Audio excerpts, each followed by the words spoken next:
There's another level for you to reach with God, a completely new, deeper connection, a stronger feeling of His presence, but it requires you to be more dependent than where you currently are. It requires a complete surrender,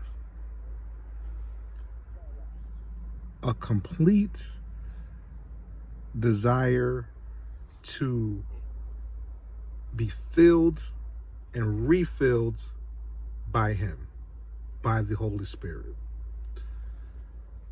This next level in God, this next level with God, requires you to trust Him when you can't trace Him, to trust Him when it feels uncertain, to trust Him when it gets cloudy. You have to be able to trust Him. And I keep going back to this dependence. You got to be fully dependent on Him, right? The Bible tells us, what does it profit a man who gains the whole world but loses his whole soul? And I'm paraphrasing. It doesn't make sense for you to achieve, how do I say this? It doesn't make sense for you to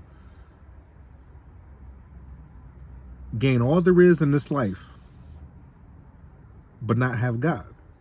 It won't profit you any if you lose your soul in the process. It won't profit you any if you get a promotion but you didn't wait on God. You went ahead of God. And so now you can't sustain it because you're moving in the wrong direction and you're not serving according to His will and His purpose. I just finished reading that we weren't even made. We weren't even created to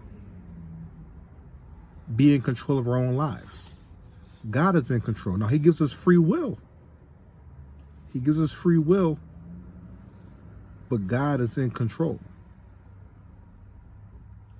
So if we try and take that free will too far, take it to the extreme, go too far left, there's repercussions for that. You know, we saw that with Adam and Eve. We saw the repercussions with Adam and Eve.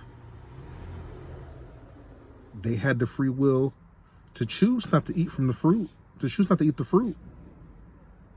But they chose anyway, and they ate from the tree of the knowledge of good and evil. And with that came, they could no longer rely on the self-sufficiency of the garden anymore. They had to be pulled out of the garden now. So there was a consequence for using their free will in that way.